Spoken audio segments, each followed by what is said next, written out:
This is, excuse me, a damn fine cup of coffee.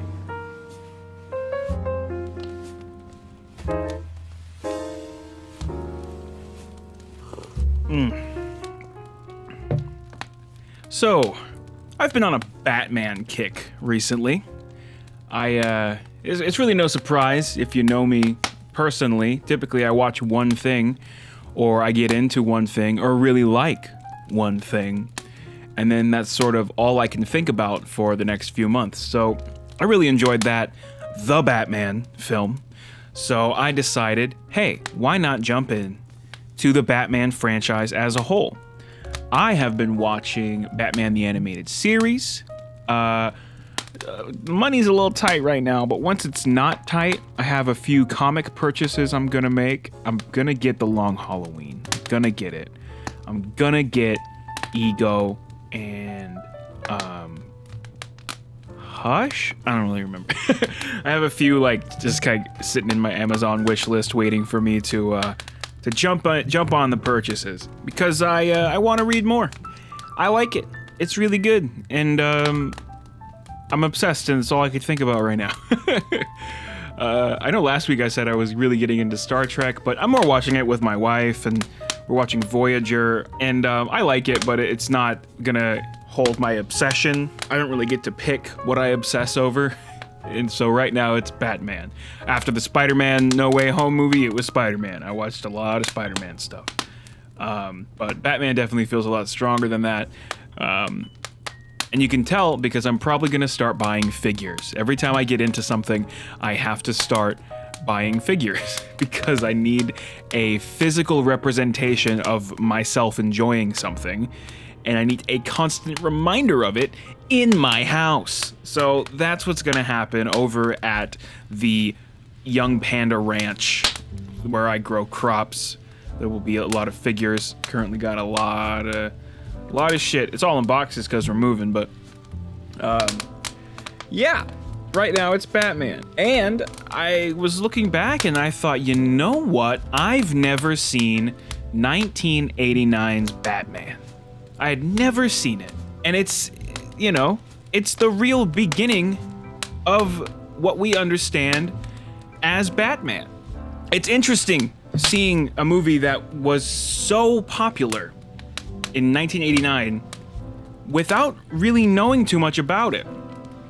Typically, I like to avoid reviewing classics and old stuff because I'm sort of a person who is always looking shit up. Always Googling things, always, you can ask me questions about movies and I'll give you all this information on movies I've never seen before. Just because I'm really like to be plugged into what the cultural consensus is on a lot of things. But I know people like Batman 89, and I know it was very popular, and I know that it popularized Batman in the mainstream sense, that there hadn't been a film or TV representation of Batman live action since the 1960s Adam West stuff. So I knew it was popular. I figured it had to be good. And I knew that it goes Batman Returns, Batman Forever, and then Batman and Robin. And I know each one gets campier and cornier than the last. So I thought this is gonna be the least campy. But it's probably still going to be campy. That's basically everything I knew. I knew the Joker was in it, I knew Jack Nicholson was in it, and I knew Michael Keaton as Batman. That was all I really knew. So at this point, the cultural understanding of Batman was that of Adam West's 1960s super campy concept. Batman was directly related to shark repellent, punching something and it goes boom on the screen. That's what Batman was. By 89, we had already gotten Year One and The Dark Knight Returns. So in the comic sphere, Batman was no longer that goofster, that rapscallion. He was a very dark, serious character in the midst of a dark, serious franchise. And the cultural understanding in the mainstream did not hold him to a similar account. This was a real game changer. Batman had to be taken seriously as this less campy franchise before it could begin doing the things that we associate with Batman. So it just needed to be darker without necessarily exploring Batman very deeply as a character. So it's kind of important to look at the movie through those eyes, because the very presentation of itself did so much. From a current perspective, this movie is sort of a mediocre story. It is not Batman at his heights. It is not superhero action movies at their heights. It is sort of, it's mid. It's kind of okay. But if you look at it through that 89 context, you understand what it is. And it's a very bold step into taking something as silly as a guy in rubber tights fighting and trying to have a more serious, gruesome, and dark, edgy representation. Before everything in the 90s got so edgy you couldn't breathe. This was a game changer, really, in the way movies are. So there's certain elements like, man, movies used to be a lot slower in 89.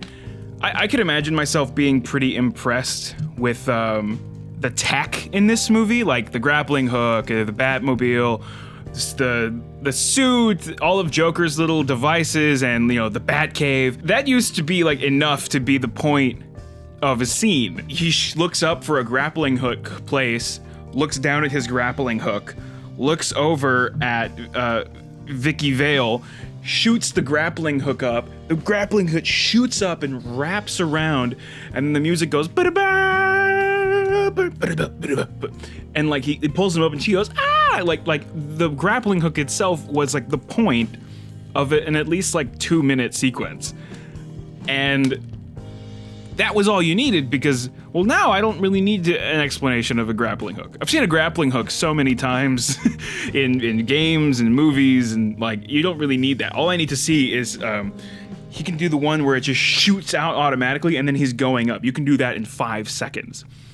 But a lot of this movie is a lot slower, because what the movie is bringing to the table itself was fascinating and interesting enough. It probably shouldn't have gone much faster than this.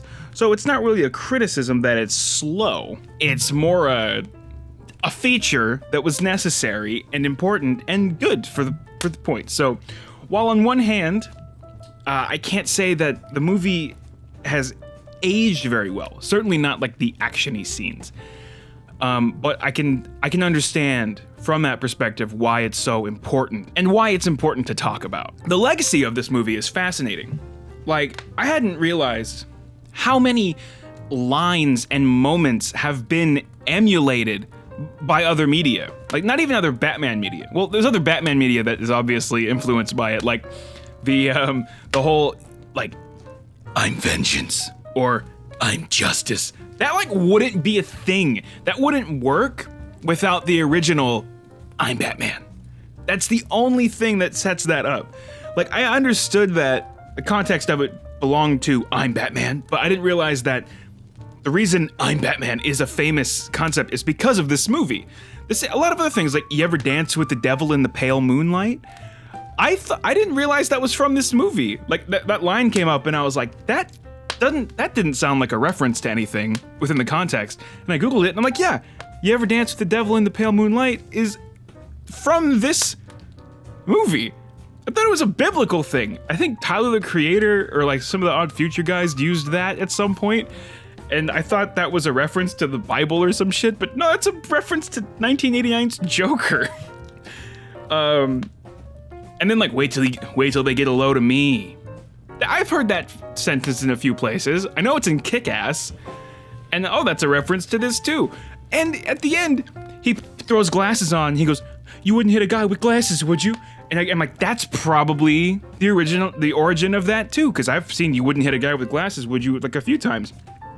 Like, I looked it up, and yeah, it's a reference to the 1960s Batman where Adam West instructs Robin, never hit a guy with glasses, something like that.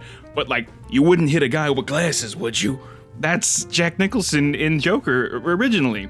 So like, it was really interesting to kind of go back and see the origin of all these little things. I always think about what it'd be like to see Star Wars Empire Strikes Back without knowing everything already. Because by the time I had watched it, when I was old enough to like get it, you know, Luke, I am your father is used in everything. It's referenced in everything. It's not I already knew. I had already seen so much Star Wars shit, like Star Wars references, that culturally I knew that Darth Vader was Luke's father. So it's kind of cool to see origins of things that were so emulated in future media. My favorite part of this movie is, without a doubt, the production design. I adore how everything looks, the visual elements of it. Every single building is amazing. I love that like pipey, steamy Gotham, that Art Deco, industrial, everything has like, just it's like wet and it's got steam and it's got pipes and copper with these like big, giant classical metropolis buildings, and like even like the richest, I think where, I can't remember his name now. The bad guy that was like the crime lord before Joker killed him. Grisham. Fuck it. Grisham. I wrote it down. Grisham. Yeah, it's right there. Grisham. His building, the big giant building where this crime lord lives, it's got pipes coming out of it and steam flowing out, and it's got these giant like angel-looking things with their heads right outside of his window. And it just looks so cool, especially when you see it from the inside of his window. Like, you just see like these giant heads that you know are connected to the outside. That's just really cool, interesting production design. I really love I think it was David Lynch, where he set Eraserhead. It's this industrial, pipey, steamy place. In an interview, he said, "I love that look so much. It's like, that's the world I want to live in, is a world that feels like that." And I can't really agree with that last part, but I definitely love brutalism. Just brutalism in general is my favorite. I love Soviet Russian architecture. I love just like big concrete square structures, like that feel almost evil and towering, like the Harkonnen world from Dune. I love that look, and I think that's just because that's how I feel about society. Just these gigantic structures that are impending and horrible. And I'd love for the world to reflect how I feel. Anyways, yeah, I like the production design of this. Like Axis Chemical, the chemical building, it's just like all these like scaffoldings and walkways and pipes and steam. It's great. I will say that whenever they're on a street, it feels like a Universal Studios backlot. And I get, that's fine when they're driving through and you see a lot of explosions. I know what that is. I've taken the Universal Studio tour, and just, it feels like a backlot. It's fine. All the miniatures were nice. You could tell they were miniatures. You can always tell if a miniature is a miniature, especially if it has fire, because fire looks different when it's smaller. Then it's like adorable when like this little car on fire, but it looks like a lighter. It's like one little flame. But yeah, good miniatures. Everything really feels world appropriate. I love the props. Specifically, I loved when you see the face surgeon's instruments that he has. They're just like twisted and thorny, and like they don't look like any instrument that's in real life, but it fits the world so well to have these uncomfortable fantasy, like almost like how you feel about dental instruments when you're a kid, just like scary, pokey nonsense. And it just fits that aesthetic of everything well. It feels like you're in a little fantasy dream world where things are similar, but taken to that next level. And it all fits well into the Burton-y dark fantasy aesthetic. Burton was just I think a phenomenal choice to direct this movie. All he had directed at this point was Beetlejuice, and that was like enough to tell the studio, this guy's exactly what we need. Especially if you look at it through that lens of, we need something that can be an offshoot of the 1960s campy Adam West vibe and properly establish it into that new, darker territory. We need that good mix of camp and dark broody. And it's such a perfect fit for the time period and what this movie needed to be. I'm sure that the audience in 1989 felt the same way, especially like a Batman fan or like someone that was aware of the comics and aware of the 1960s Adam West and liked them both decently. You come to this movie and it's like, oh yeah, no, this is the great mix of everything I like about Batman. I don't necessarily feel that way coming from this perspective because I know what I like about Batman and it is kind of missing some of the stuff. The tone is fantastic. The tone is great. It's lightly brutal at times, like when Jack gets shot in the face and he's got the bullet that went through his cheeks to like make his smile later. Yeah, this is pretty gruesome. You wouldn't see that in the Adam West thing. So it's just a lot of grungy murder and crime, and that tone mixes with the comic elements really well. The comic elements don't overshadow the gruesomeness and vice versa. That's why I think the Joker was such a good choice, was such a good like instrument to balance the tones, because it's the perfect villain for Tim Burton to work with, because it allowed the campiness to be focused more on that single element, the Joker and his insanity and his, you know, props and shit. And then you can boil the campiness out of the rest of the film so that it still feels like Batman, but you can take that step into the next stage for Batman. So you can kind of make Gotham feel more dark without making the movie not campy. But still, I do really love all of the campy shit that they do in this. I loved when the Joker just throws the pen into that guy's neck to kill him, like the feather pen, and he says it's mightier than the sword. It was just cute. I don't know. It was yeah, it's that perfect mix of it's campy and weird, but also a guy just fucking died.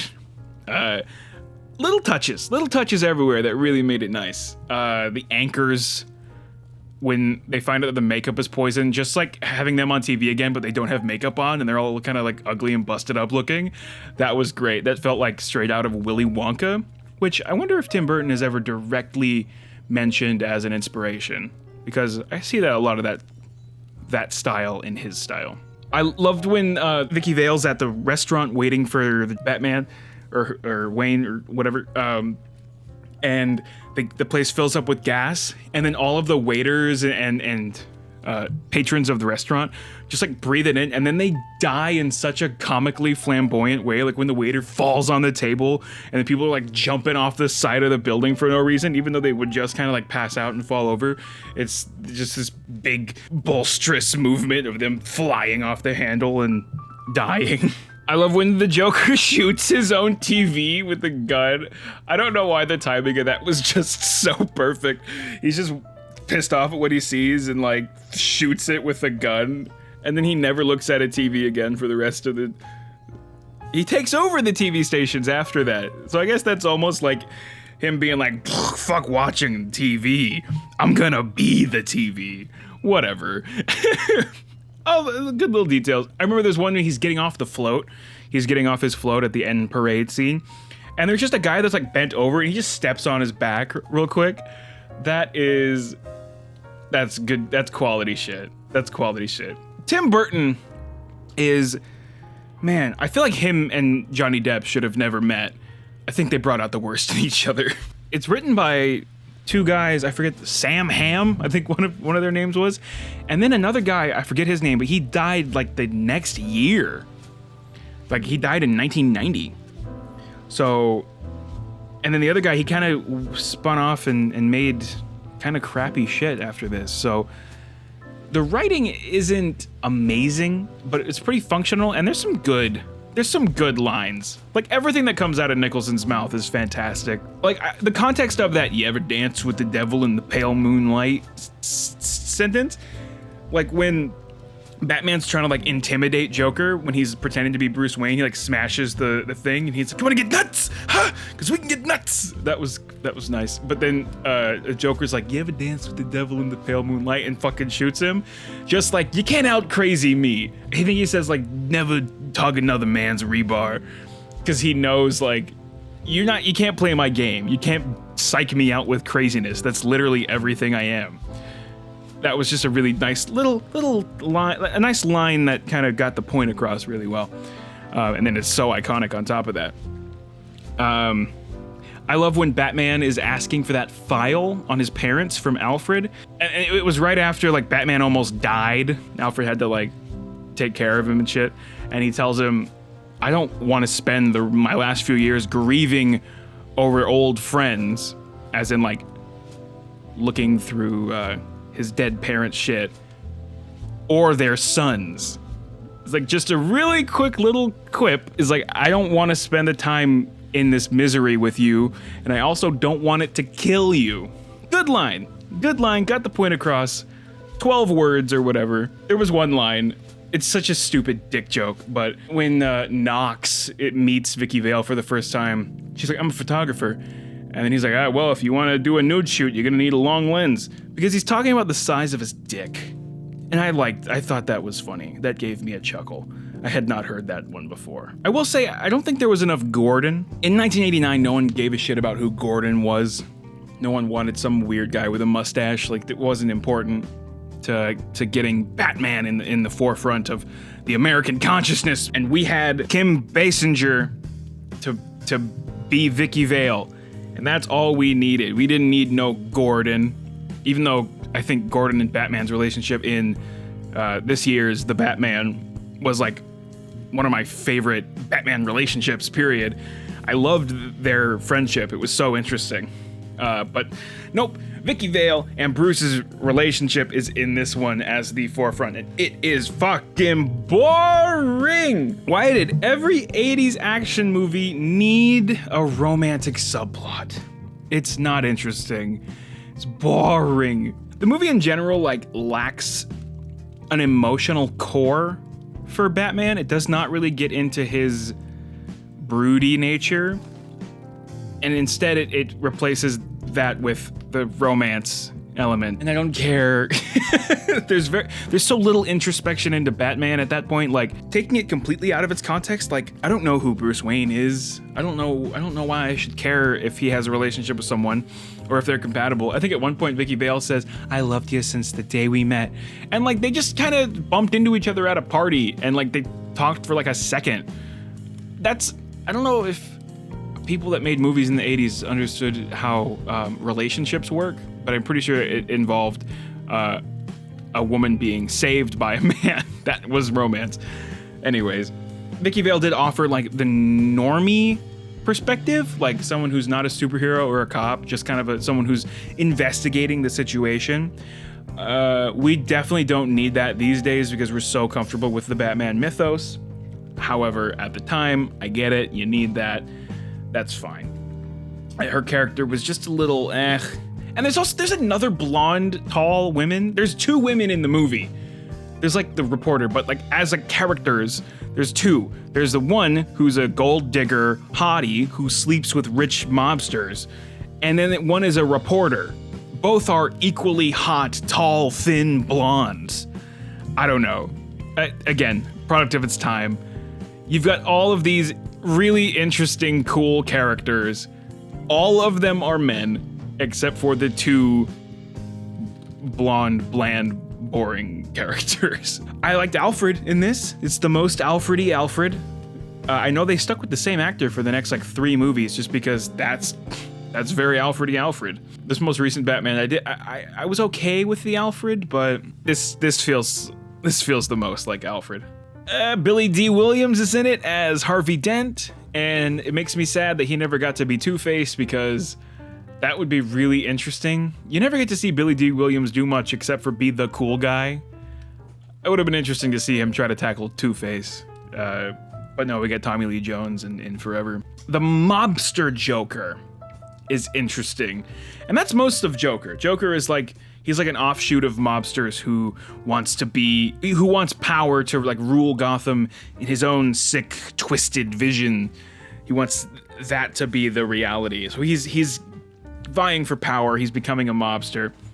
I mean, he is a mobster and he's becoming the clown prince of crime, you know? We now I associate Joker so much with like the most recent Joker movie and Heath Ledger's Joker, like someone who just wants this chaos and insanity, not necessarily to have power within that context. So it's interesting to have this Joker that's got more of a understandable goal, who takes insane methods to acquire it. And Jack Nicholson, holy fucking shit, man. That dude is a really good actor. Did he die? Hey Siri, is Jack Nicholson dead? Jack Nicholson was born April 22nd, 1937, and is 84 years old. Okay, he's not dead. Thanks, Siri. But anyways, he's a fantastic actor. Just even before he got the Joker makeup on, he was doing just an excellent job of being an interesting sicko. Like, I want him more as a bad guy. Well, he's too old now. He's not in his prime. I had seen like stills of Nicholson's Joker, but I'd never seen this movie, so I thought it was a little weird, honestly, having Jack Nicholson, this brilliant actor who is respected as one of the greatest film actors of all time, be the Joker. be this random comic booky character, this cartoony villain, and you watch the movie and he's brilliant. He's perfect. He completely comes into his own in the Joker makeup and out of it. Like, every aspect of the character he manages so well. He's completely invested. He cares about doing it well. And he's so entertaining to watch. He's the best part of the movie, no doubt. No doubt, the Joker stuff and Nicholson's performance as the Joker is the most fascinating shit. Keaton is good as Bruce Wayne. However, this Bruce Wayne is not given a lot to do. It's not a story that's exploring him deeply, emotionally, or really getting into his character in a more deep way than just he's the guy that beats up people at night. So to have Keaton in the role, he has to kind of make up for a lot of that empty space. And he's such an engaging actor. He is so good at, like, there's the first scene he's in as Bruce Wayne. He's just walking around the party, and he's just such a great screen presence. All he's doing is like looking at Vicky Vale while she walks around, and he portrays so much in that. He's a great actor. Excellent. Love that man. Good man.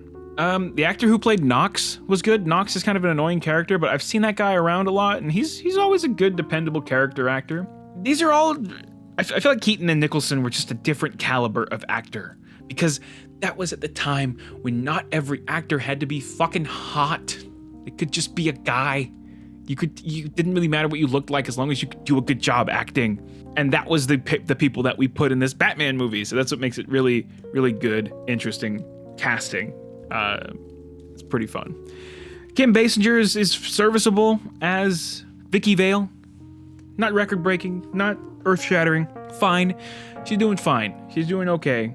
Proud of Kim Basinger. She did a decent job as playing this character who didn't really have much going on at all. We have no insight into what any of the characters' lives are, but it's, again, this was a time where the characters were very much just vehicles. It was a cartoony thing. It's a cartoony environment. It doesn't matter who Bruce Wayne is on the inside at that point. So it's a product of its time.